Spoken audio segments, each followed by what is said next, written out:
We know we are making calls for peace, and we know we are making calls for ceasefire. We must understand that justice needs to happen for peace to last. And no one knows this more than the Irish. So it is very important, as Gary said, that we support any effort, north and south, for an end to the occupation of Palestine, Gaza, and the West Bank as well.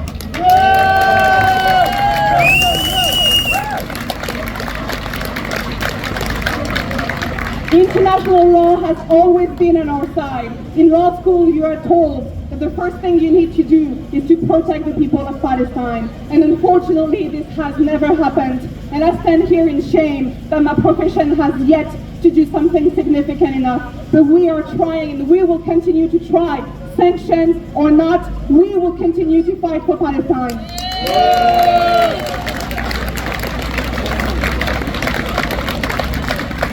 Arrest warrants have now been applied against Benjamin Netanyahu, the Prime Minister of Israel, and against Yoav Gallant, the Defense Minister.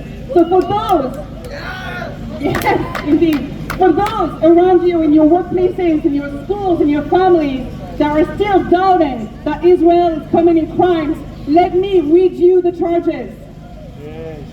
Netanyahu is currently indicted on charges of starvation of civilians as a method of war, willfully causing great suffering or serious injury to body and health, willful killing and murder as a war crime, intentionally directing attacks by settlers against a civilian population as a war crime, extermination as a crime against humanity, persecution of the Palestinian people as a crime against humanity, and any other inhuman act falling under our jurisdiction, which includes genocide.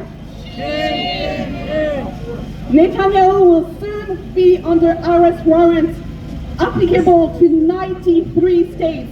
Those 93 states include the Republic of Ireland and include the United Kingdom. To this day, the only European leader who said he would enforce this warrant is Emmanuel Macron. We are better than Emmanuel Macron.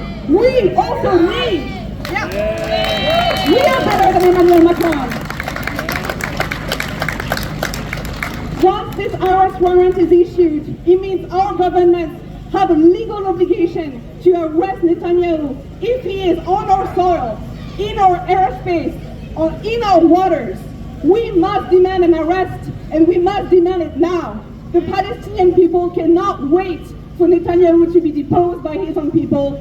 The Palestinian people cannot wait for Yoav Gallant to stop the IDF. We must stop them. We must enforce those warrants, and we must demand justice. Not yesterday, not tomorrow, today.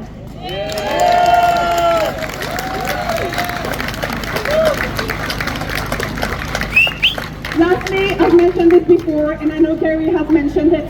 The International Court of Justice will open. Hopefully that's not a spirit claim. Hopefully not. The International Court of Justice is going to open a case for genocide. Those cases are extremely rare, but they are extremely important. We need our countries to join South Africa, not just supporting them from the benches, not just saying in back rooms that you agree. We must demand our governments formally join the case so we can present evidence to the ICC and we can restore justice for the Palestinian people.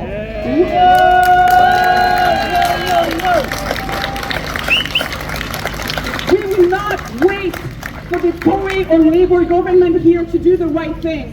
Last year, the Tory government under Rishi Sunak objected to arrest warrants being issued against Netanyahu. And it was only last month that those objections were withdrawn. They were withdrawn because of protests. They were withdrawn because we applied pressure. They have been withdrawn because we said not in our name. The Labour government is not going to change.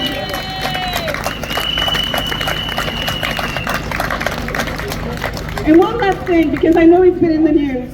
The Arms Trade Treaty is very clear. No arms trade at all can happen while a country is committing crimes, whether they're war crimes, crimes against humanity, or genocide. It is a crime to profit off of a war crime. The Labour government has said they were reviewing 30 licenses. We have 362. This is not enough. We must demand an end to all arms trade with Israel.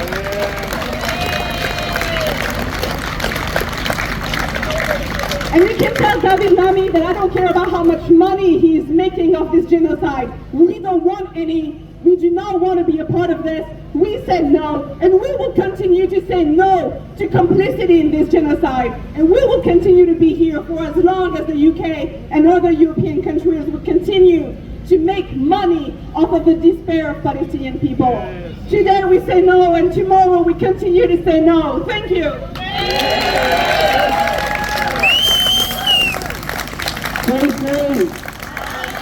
Thank you very much, Sarah. We now have a speaker from